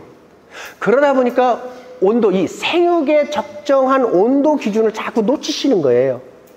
그리고 실제로 10도 이하가 되면 화분화가 잘 된다, 미진하다, 안 된다. 미진해요. 속도가 굉장히 더 떨어져요. 온도 자체는 굉장히 효율적이 몰라도 이 생체 리듬, 딸기 나무의 생체 리듬이 억압이 되는 거예요. 그 마지막 생체 리듬을 건강하게 하는 그 마지막 온도 기준이 15도인 거예요. 생육 조건이. 근데 이제 대부분 0도만 안 떨어져도 괜찮으니까 문 다 열어놓으세요. 전라남도 강진 고흥 가면은 특히 강진 기술센터 최영준 박사 그 친구가 영하로만 안 떨어지면 괜찮으니까 이빠이로나. 제가 가는 농가는 다 문 닫아져 있어. 너 미쳤냐? 너 혼자만 문 닫게? 내비도 신경 쓰지 마라. 훨씬 나아요. 그리고 초세를 안 잊어버려. 딸기는 무조건 초세에 비례해요. 생산품은. 생산하는 건 초세에 비례해. 여기서 또 재밌는 건. 자, 제가 아까 얘기했잖아요. 최하 18cm, 21cm, 18에서 23cm라. 그렇게 됐어. 꽃이 폈어. 과일을 몇 개 남길까요? 15개. 아, 15개. 언니한테 배웠구나. 몇 개 정도 남기세요? 7개. 많으면 9개. 이게요, 한 개에 따라서 딸기 크기가 확 틀려져 버려요. 조건 있잖아. 입자리 길이에 따라서. 예, 길이에 따라서. 근데 최적의 조건 상태에서 지금 얘기하는 거예요. 최적의 조건 상태. 최적의 좋은 조건에서 저는 6개를 남겨요. 6개. 근데 남겨보니까 7개를 남겨봤어. 6개를 남기니까 100% 대특이 나와. 1개를 더 남겼어. 7개를 남겼어. 2개에서 3개 사이가 잔뜩이 나와. 반드시 6개까지는 다 길러. 그런 차이가 있어요. 그래서 15개를 남겨도 괜찮고 20개를 남기면 무슨 상관이에요. 저는 딸기 나무가 지치지 않는 상황에서 얘가 착과 스트레스를 받지 않으면서 다 고품질의 딸기를 만들어 놓은 상태에서 이 화방을 자꾸 전개하게 만들어 주세요 라고 하는 의미에서 말씀드리는 거예요. 지금까지도 구리청과 우리 남도에서 구리청과를 가는데 제일 가격 잘 받는 데가 딸기사랑 영농조합 벌교 친구들인데, 그 친구들은 저를 이제 거꾸로 가리켜요. 거꾸로 이제 저를 깜봐, 이제 물어봐, 간을 봐. 우리 초세 이런데 몇 개 남겼으면 좋겠죠? 야, 그래도 아쉬우니까 3개 남겨라. 이게 초세유. 아무리 내 딸기라고 하더라도 초세 안 맞아서 저는 1개만 남길 거예요. 그런 친구들이에요. 그런 친구들이 이 6월달 보통 평균적으로 늦게까지 딸 때 말고 보통 평균적으로 6월 15일, 14일에 끝내거든요, 작기를. 6월 달에 따는 딸기도 34,000원, 아니, 28,000원, 26,000원이 나와요. 공판장. 공판장. 킬로그램당. 예, 예. 헐. 근데 그 친구들이 공판장 기준에서 전체 매출이 5천만 원이 넘어갔어요. 6라인 기준에서. 그게 벌써 올해가 4년 차예요. 이미 만 3년 전서부터 젊은 친구들 이렇게 딱 단결해서 이렇게 딸기 농사 지시는 분들이 구리청과에서 5천만 원이 넘겨요. 한 동당. 그래야지 여섯 라인은. 예? 서리양. 예. 서리양으로 그렇게 해요. 그러니까 제가 이제 거꾸로 우리 이제 그 뭐 직판이나 체험하는 친구들한테 너희들이 긴장해야 한다라고 얘기를 해요. 그 친구들이 항상 5천만 원 넘었다고 자랑질을 했거든. 근데 이제 아니에요. 이미 공판장에서도 5천만 원짜리 이상이 나와버린 거예요. 이게 굉장히 중요한 거거든요. 근데 그 친구들이 잼 장사가 그 법인에는 아예 안 와. 그 농가에는. 아예 출입을 안 해. 왜? 가봤자 잼이 없으니까. 그렇게 관리하는 거예요. 그래서 그렇게 관리하는 그 시발점이 이 초세에 6개 남긴다. 그렇게 남길 수 있으시겠어요? 대부분 안 남겨. 근데 거기는 돼. 그래서 지금은요 굉장히 다양해요. 이 매출이라는 그 기준이 딸기 농사 같은 농사를 짓는데도 1,000만 원 이하짜리가 있어요. 지금도 양액재배인데도 1,000만 원 이하짜리가 있어. 5,800까지 있어요. 겁도 안 나는 거예요. 안 믿어. 이 1,000만 원, 1,200만 원짜리 미만짜리는 5,800 찍은 사람 절대 안 믿어. 그리고 가서 보면은 와 딸기 좋네요. 그 소리를 하고 가. 예. 그리고 서로 자기들의 그 기준이 있어요. 그래서 그 기준을 좀 파괴하고, 아까 얘는 그 파괴하는 가장 시발점이 온도예요. 딸기는 무조건 온도예요. 그리고 딸기는 절대 춥게 기르는 작물이 아니다. 머릿속에 꼭 각인시키세요. 절대 딸기는 춥게 기르는 게 아니에요. 춥게 기르면 바로 열매도 꺼치로 내죠. 잎새기 자체 말할 것도 없고. 그리고 광택이 사라져요. 이하방도 멀어요. 응? 이하방도 멀어요. 이제 그건 서로 장단점이 있고, 그걸 얼마만큼 끌어당기냐, 이제 그런 방법들이 있고.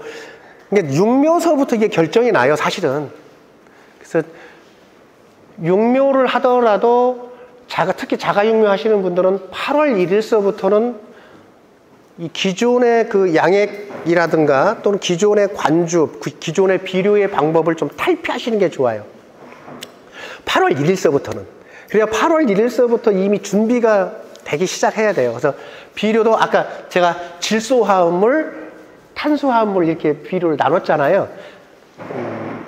NK 비료는 몽땅 질소화합물 비료다라고 보시면 돼요. 칼륨이 들어있지만 NK는 모두 질소화합물 비료예요. 인산가리, 제일인산암모늄, 인산칼슘, 마그네슘 이런 비료들은 다 탄수화물의 비료다라고 보시면 돼요. 그래서 이 비료의 구분을 딱 지셔가지고 좀 컨트롤을 할 필요성이 있어요. 특히 양액 같은 경우는 처방전을 8월 1일서부터 10월 30일까지 이제 처방을 이제 그 온도대 할 수 있도록 만들어 주시고, 11월 1일서부터는 이제 저온기로 들어가잖아요. 이 저온기에도 좀 안정되고 팁번을 최대한 적게 발생시키는 이런 비료를 선택해서 처방을 받으시는 게 좋고, 당연히 이제 3월달 이후부터는 관계가 없겠죠. 수확 종료까지는 이제 그렇게 이제 관리하시는 게 좋고, 수확 종료하고 아까 얘기한 육묘를 같이 연결해서 쓴다 하더라도 괜찮아요. 즉 7월 말까지 쓰는 거예요. 3월 1일서부터 7월 말까지 쓰는 게 전체 돌아가는 그 사이클을, 양액 사이클을 꼭 그렇게 한번 생각을 한번 해보실 필요성이 있어요. 그래서 지금 작년 같은 경우는 팁번이 거의 발생이 안 됐어요. 따뜻한 겨울이기 때문에 지온이 많이 떨어지는 경우가 극히 드물었거든요. 그래서 팁번이 안 생겼던 거예요. 작년에 팁번 가지고 생긴 사람 몇 사람 안 됐고 거의 없었어요. 근데 날씨가 이 팁번은 지온 때문에 그렇고, 또 플러스 산을 너무 많이 쓰는 경우가 또 그렇게 생겨요. 최근에 그 벌교에서 제가 느낀 건데, 중탄산이 23수치로 떨어져 있으면서 pH가 5.3으로 떨어지는 농가가 생겼어요. 물이 그렇게 싹 바뀌더라고요. 괜찮았던 물인데. 그래서 중탄산이 이렇게 얕아서 오히려 산통에다가 산을 안 넣고 중탄산을 넣었어요. 중탄산을 한 5kg 정도 넣고 양액 관리를 하는 거예요. 그래서 pH 관리를 해서 pH를 6.3으로 올려서 관리하게 만들었거든요. 그래서 여러분들이 이제 보통 양액 비료를 이렇게 교육을 받다 보면 주로 병해충에도 굉장히 밀접한 관계가 돼요. 그 5.5에서 6.5 사이로 보통 하거든요. 대부분 pH를 이렇게 범위를 정해줬는데도 불구하고 현장에서는 어떻게 하냐, 5.8로 딱 묶어버려. 5.5에서 5.8로 이거 무시해버려.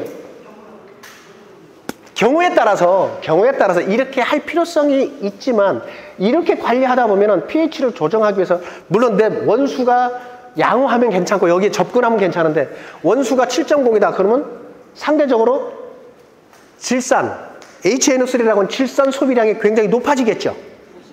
저온으로 갈수록 질산, 산의 사용량이 높아지면 팁번을 빨리 발생시키고 황화 현상을 빨리 불러들여요. 그래서 질산 사용을 최대한 억제하면서 pH 관리를 하시라는 거예요. 이것도 범위. 저는 7.0까지도 보거든요.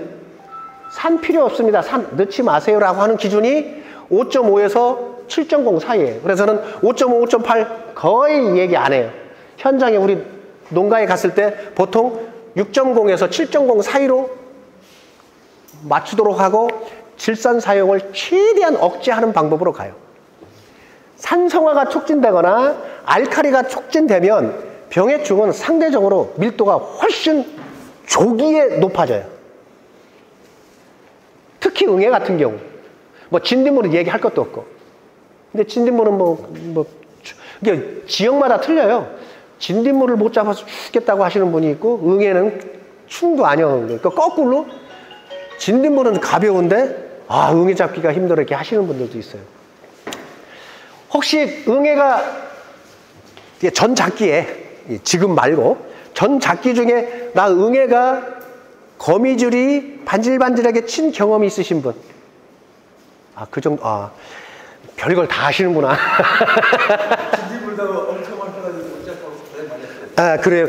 아까 진딧물 같은 경우는 진짜 베리마크만 관주해줘도 그냥 진짜 한 일주일이면 거의 없어지다시피 해요. 밀도가 확 떨어져 버려요. 뽑혔는데 너무 안 된다고 했잖아요. 벌 때문에 그런데 수정이 어지간히 되면 한번 쓰세요. 수정이 되고 나면. 근데 이제 한 번에 개화가 됐으면 참 그 판단하기가 좋은데 듬성듬성 삐기 시작하고 하면은, 그랬는데 농도가 얕게 하세요. 아까 제가 2병이라고 했잖아요. 한 번 더 하더라도 한 병씩 관주를 하세요. 그리고 벌 이틀만 빼놓고 관주를 하시는 거라고 했잖아요. 이틀만 빼세요. 응? 청벌레도 똑같아요. 베리마크 이상 좋은 약이 없는 걸로 제가 알아요. 근데 이제 꽃이 안 폈으면 별의별 약을 선택할 수가 있어요. 뭐 시넥스부터 프레바톤에서 암메이트 할 수 있어. 근데 꽃이 피면 그 약을 하면은 절단 나잖아요. 그래서 응애가 굉장히 심하다. 거미줄이 반질반질 윤기가 날 정도로 그런. 작년에 의외로 습도가 많아서 응애가 없을 줄 알았는데 후반에 그런 농가들이 많이 생겼어요. 예. 초반에는 당연히 없죠. 습도가 많으니까. 근데 그런 경우는 어떻게 잡았어요? 못 잡았죠. 그런 경우에는 테라노바를 관주를 하세요. 농약 이름이야? 테라노바를 관주를 하세요.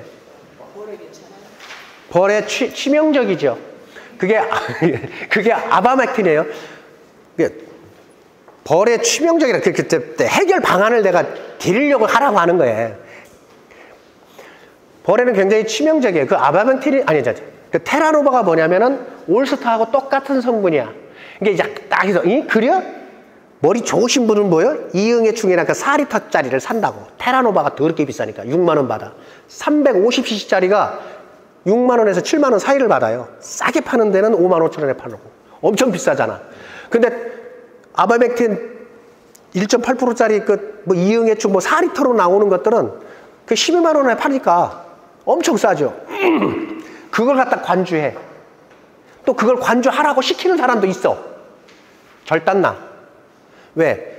한 번, 두 번은 그 유제를 관주하는 거 괜찮아요. 한두 번은. 근데 유제잖아요. 이 유제가 계속해서 주기적으로 관주를 하게 되면 이 유제가 뿌리를 감싸. 지상부는 마르기 시작해. 그래서 테라노바를 비싸지만 테라노바를 쓰라는 이유예요. 그게 선충약으로 구분돼. 전에는 딸기에 등록 안 돼 있었는데 최근에 딸기에 등록됐어요. 지금 그리고 안 됐어도 써도 돼. 왜? 아바맥틴 제제 하면 다 통과. GAP에서는 저 문제 안 생겨. 근데 테라노바를 관주하고 3일 있다가 지상부에 마이트킹이나 노블레스나 붐수화제나 이 셋 중에 하나를 갖다가 치면 거미줄 70%까지 잡아줘. 응애를. 즉 관주와 연면살포를 같이 병행하는 것이 훨씬 유리해. 그러면 약제 처리를 하잖아요. 근데 지상부 처리하는 것은 벌에 거의 하루만 빼면 되는데 얘 테라노바를 관주했어요. 그러면 벌을 내가 최소한 이틀을 빼야 된다고 했잖아요. 벌을 넣으실 때 연면살포로 목초액을 살짝 뿌리세요. 1000배로. 물 한 말에 1000배면 20cc잖아요. 20cc나 40cc, 500배 해도 괜찮으니까 20cc나 40cc를 넣고 한번 살짝 뿌리세요. 한 말로. 그러면은 그 다음날 벌을 갖다 넣으면 벌이 절대 안 죽습니다. 이것은 테라노바를 썼을 때 그래요. 근데 다른 약제 좀 심한 걸 썼다. 다른 약제를 만약에 같은 응애약이라도 붐수화제를 뿌렸어. 올스타를 뿌렸어. 똑같아요. 뿌린 경우에도 그때는 목초액을 굳이 안 써도 돼요. 현미식초를 500배로 치면 약재에 대한 피해는 90% 경감시킬 수 있어요. 농약 분해제이면서 농약 중화제로 쓰는 것이 목초액과 현미식초예요. 특히 우리 수출하시는 분들은 목초액과 현미식초 꼭 상비용으로 한 병씩 꼭 사다 놓으세요. 목초액도 하도 종류가 많아서 목초액. 정제됐다고 해서 엄청 더럽게 비싸게 받는데요. 그 참나무 숯 하는데 가셔가지고 한 말 사다가 확 묵혀놔 버리세요. 몇 년 묵히는 것도 있어요. 그런 걸 쓰면은 아무 장애가 없어요. 바로 갖다 쓰는 것은 이제 500배라고 한 것 같은데 500배에서 300배까지 쓰셔도 괜찮아요. 현미식초는. 그런데 이제 목초액은 이게 1000배에서 500배라고 했잖아요. 500배가 배수가 더 진해지면은 딸기 열매에서 목초액 냄새가 살짝 나. 그러니까 많이 못 쓰게 하는 거예요. 그래서 더더군다나 물 한 말 용량으로 치라고 하는 거. 그게 농약을 중화시키거나 농약의 피해를 경감시키기 위해서 하는 거니까 살짝만 뿌려줘도 되는 거예요. 공기 중에 그냥 대충 뿌리셔도 돼요. 그런 방법을 쓰시는 것이 굉장히 안전하다. 제가 최근에 지금 살충하는 거 꼭 확인하세요. 혹시라도 아까 제가 말씀드린 것처럼 줄기가 분홍색이 되면서 시들어지는 거 있으면 관부 다 해서 루페로 한번 확대경으로 한번 꼭 확인해 보세요. 반드시 애지령이 아니면 작은 뿌리팔이 있을 거예요. 저도 생각을 못 했다가 아무래도 이상해서 한번 제가 자세히 봤어요. 아예 작은 뿌리팔이 없어요. 우리 농가가 그러길래 자세히 봤더니 꼴싹꼴싹해. 의외로 많다는 얘기예요. 그래서 꼭 한번 지금 짚고 넘어가야 할 그런 단계다라고 보시고,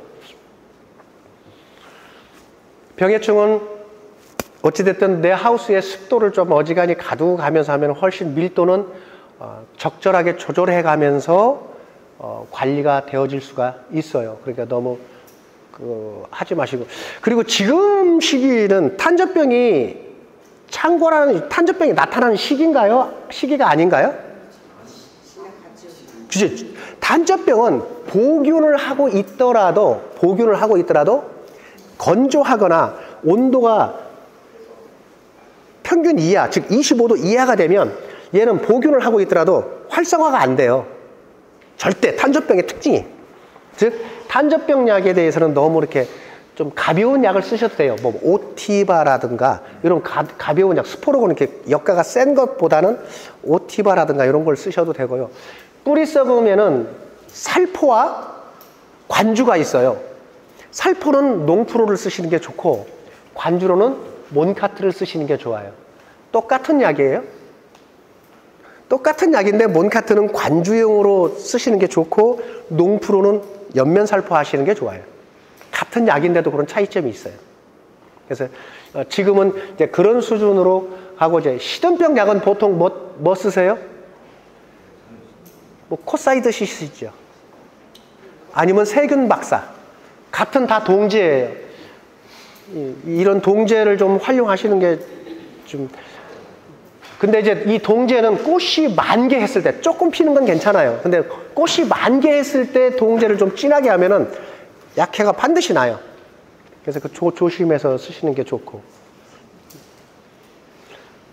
그리고 아까 특이한 어떤 그 충 같은 것들은 아까 그 청벌레도 의외로 이제 그 딸기 그 열매 자체를 갉아먹으니까 좀 조심하시라고 미리 말씀을 드린 거고. 각 지역마다 선호하는 그 농약들이 있더라고요. 품목들이. 그것을 좀 탈피하시는 게 좋아요. 약은 같은 약재라도 예를 들어서 아까 그 올스타라는 것도요. 그 똑같은 품목인데 새로 나왔어요 하고 보면 품목을 보면 아바맥틴이요. 이래 되면 안 돼. 그리고 가격은 똑같고. 그러면 안 되는 거예요. 그리고 아까 얘기한 대로 아무 관계 없어요. 4리터짜리 사서 쓰셔도 아무 관계 없어요. 대신 아바맥틴, 즉 올스타 계열 약은 한 달에 한 번 쓴다 생각하시면 효과 굉장히 좋아요. 응애 총체는 무조건 방제가 되니까. 근데 벌을 이틀 빼야 된다겠죠. 원래 3일 빼라는 거예요. 이틀 빼는 대신에 다음날 넣을 때 현미식소 살짝 뿌리면 된다고 그랬잖아요. 지장 없어요. 그렇게 해서 하고 총체는 꽃이 피면서부터 방제를 하세요. 이 가지과에서 원래 총체가 엄청 심하거든요. 도마도, 가지, 이 감자, 이 감자는 이제 저온기에 꽃이 피니까 크게 지장이 없는데, 고추, 가지, 도마도 얘네들은 꽃만 피면 어디서 유입이 되는지 총체가 엄청 유입이 돼요. 근데 우리 딸기는 꽃이 피면서부터는 안 생겨요. 처음에는. 근데 주위에 가지나 도마도를 심는 농가가 있으면 무조건 총체벌레 약을 꽃 피면서부터 시작해야 돼요. 반드시 오게 돼 있어요. 꽃 노란 것을 엄청 좋아해요. 그래서 총체가 날라오니까 총체약을 반드시 하셔야 되고, 그 교재 가운데 제일 끄트머리에, 제 교재 가운데 제일 끄트머리에 11월, 1월 방제 이게 있어요. 페이지가 42페이지에 보면, 42페이지, 43페이지에 보면은 육묘상, 이제 11월서부터 1월, 2월서부터 4월 이렇게 했는데, 거기에서 아까 말씀드렸죠. 가네마이트는 쓰지 마시라고 했잖아요. 거기 가네마이트가 있는데, 이제 방제로만 봤을 때 가네마이트를 써놓은 거고, 그걸 한번 도표를 한번 읽어보시고, 방제하는데 좀 신경을 써주시면 돼요. 그리고 방제하는데 첫째 온도 관리를 잘 하시라는 거예요. 우리 딸기는 온도 관리를 하잖아요. 그러면 습도는 다 자동으로 따라와. 근데 이제 보통 도마도를 기준해서 생육 관리를 하시는 분들이 와서 강의를 하게 되면 습도에 대해서 굉장히 민감하게 교육을 해요. 습도가 굉장히 중요하다. 그것은 뭐냐? 가지과인, 특히 도마도에서 또는 파프리카에서 이루어지는 거예요. 딸기를 만약에 그렇게 건조하게 기르고 하면은 딸기는 과일이 찌그리과가 많이 나와. 습도가 없으면 딸기가 안 커. 제가 아까 몇 시에 되면 닫으라고 그랬어요? 4시나 아니면 이 20도라고 했잖아요. 오후 4시 또는 20도가 되면 무조건 일중이 무조건 내려가 있어야 된다고 했어요. 그러면 30분 단위 또는 30분 단위로 2중이 내려가면 돼요. 3중은 좀 약간 으스름할 때 내려도 되고. 그렇게 했을 때 제가 아까 뭐라고 했어요? 밤 9시까지도 아까 조건이 있었다고 했잖아요. 3중 부직포 했을 때. 오후 저녁 9시까지도 18도로 떨어지는 경우, 특히 16도 이하로는 절대 안 떨어진다고 했잖아요. 왜 이 얘기를 제가 강조했을까요? 지금도 다시 얘기하지고. 딸기가 언제 커요? 밤 몇 시에 커요? 예? 딸기가 언제? 우리 어르신, 딸기가 언제 커요? 밤에 커. 밤에 커요? 때 되면 커. 자, 우리가 이제 그걸 이제 작물 생리로 이렇게 접근을 하잖아요. 딱 답이 나와 있어요. 우리 젊은 친구들은 어떻게 하냐면 전류라는 것을 알아요. 전류라고 그래요. 즉, 낮에 광합성을 통해서 탄수화물을 저장하고 이파리에 다 저장을 했어. 얘가 이동하는 시간이 일모를 기점으로 전 2시간, 후 2시간이 이 전류되는 시간이, 자, 전류되는 시간은 뭐냐? 자, 꽃이 핀 이후부터는 이파리와 뿌리로, 이전에는 이파리와 뿌리로 갔는데 꽃이 핀 이후부터는 이파리, 뿌리, 열매 3등분이 돼요. 그래서 초새를 못 잡는 거야. 1대1로 가면은 초새 마음대로 잡아. 근데 꽃이 나오면은 이 전매기가 있으니까 전매기도 3분의 1로 빼앗기거든? 이 전류하라는 과정에. 그러면 지금 일몰이 해가 지는 시간이 몇 시예요? 5시 35분. 네, 5시 30분으로 봐요. 그러면은 전 2시간이라고 했잖아요. 이건 작물 생리학에서 나오는 거예요. 아예 교과서에, 책에서. 그러면은 5시 30분이면 3시 30분부터 된다는 얘기잖아요. 3시 30분부터 얘가 낮에 이빠이 물론 계속 탄소 동화 작용을 하지만 그 아침부터 열심히 만들어 놓은 탄수화물 영양을 크라운으로 이동을 해요. 내려온다는 얘기예요. 내려와. 그러면 얘가 다시 2시간 일모를 기점으로 다시 분배를 해. 밤에 큰다는 말이 맞죠? 밤에 큰다니까. 그게 맞잖아요. 그게 책에도 나와 있어. 왜냐면 태양을 많이 받아먹고. 그렇지. 그런데 아침에 볼 때 딸기 잎, 나무 잎 색깔하고 지금 제가 말한 일몰 직전에 딸기 나무를 아침에 보는 색깔하고 한 4시경에 4시에서 4시 반 사이에 보는 딸기 잎 색깔하고 틀려요? 어떻게 틀린지 얘기 좀 해주세요. 저녁판 때부터 진해지는 것 같은데. 저녁판부터 진해지고. 네, 아침에는 약간. 정답이에요. 아까 그랬잖아요. 탄수화물을 저장해서 이파리에서 열심히 탄소 동화작용을 해서 과갑성을 해서 저장하니까 오후로 갈수록 잎이 진해져야 되겠죠. 얘가 3시 반서부터 이동을 해서 나눠 갖는다 했잖아요. 그러면 저녁 몇 시야? 7시 반까지. 그죠? 7시 반까지 나눠 가진다 했잖아요. 지금 7시 반까지 나눠 가지고 나서 다음날 아침에 보니까 어떻게 돼요? 엽색이 떨어져야 돼. 근데 거꾸로 말씀하시는 분이 있어. 야, 너 다 헛소리야. 야, 우리 집 구석은 아침에 더 진해져. 그 집은 뿌리가 벌써 병폐가 생긴 거예요. 뿌리에서 병폐가 생겼기 때문에 이 리듬을 못 하는 거예요. 그래서 내가 아까 그 주장한 이 16도 이상, 최소한 16도 이상 유지가 되어야 전류하는데 장애를 안 받아. 그래서 제가 온도를 가두고 가세요 라고 하는 거예요. 이제 이해가 되시죠? 왜 저놈이 와서 너무 더운디 왜 내리라고 할까?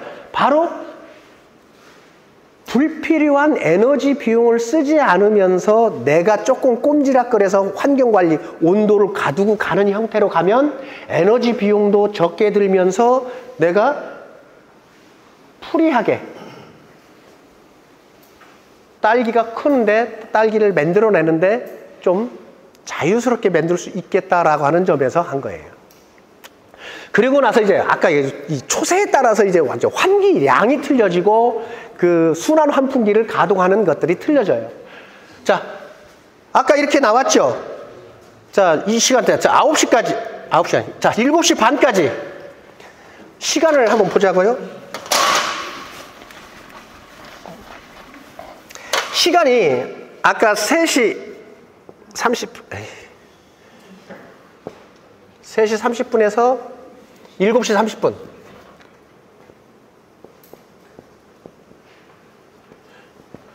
그러면 낮에 일출이 몇 시 정도 돼요? 6시 정도 되잖아요. 6시 반. 6시, 지금 현재 6시 반이에요. 6시 30분에서 요 시간대.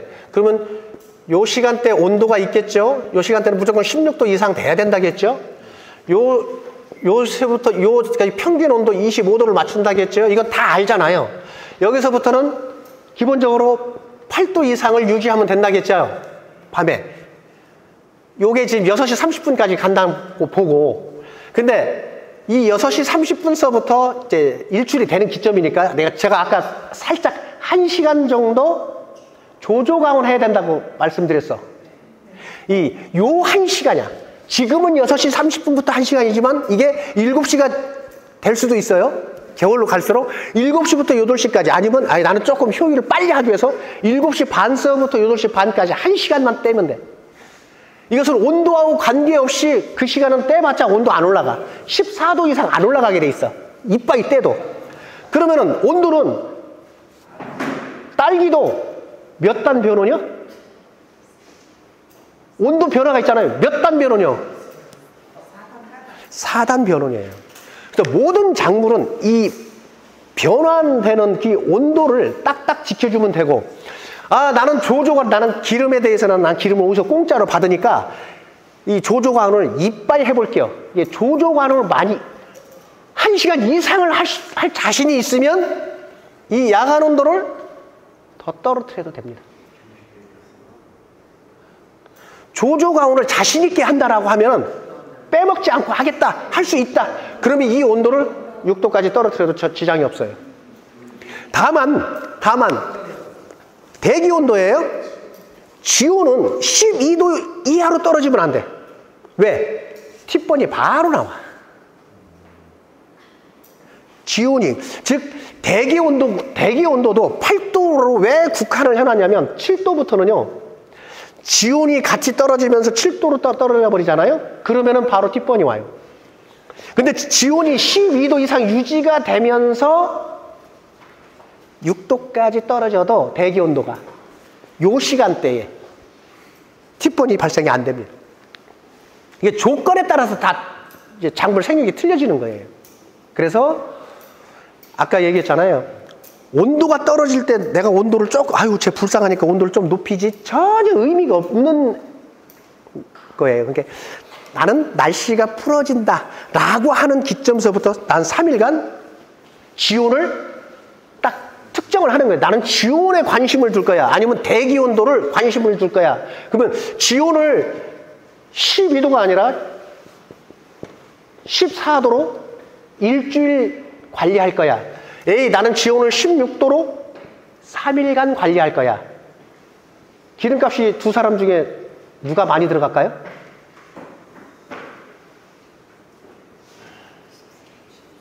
똑같이 들어가요. 저온 스트레스를 일주일에 걸쳐서 해결을 하느냐, 16도로 맞춰서 저온 스트레스를 3일에 걸쳐서 해소할 거냐. 스트레스는 짧을수록 좋겠죠. 그건 선택하기 나름이라는 거예요. 대기 온도나 지온이나 똑같은 기준을 가지고 온도를 탄력적으로 운용하라는 의미에서 말씀을 드리는 거예요. 그냥 빵 박아놓고 나는 그냥 그 온도요, 이게 아니라는 거예요. 외부 온도의 편차에 따라서 관리 모드를 조금씩 변형을 주시고 이 어떤 그 스트레스를 최소한으로 경감시키는 것이 굉장한 효과를 주는 거예요. 생산성에 당연히 영향을 미치겠죠. 제 얘기는 여기까지만 하고요. 질문, 병해충이 아니더라도 괜찮습니다. 딸기 재배에서는 다 괜찮습니다. 다 잘하시니까 질문할 게 없어요.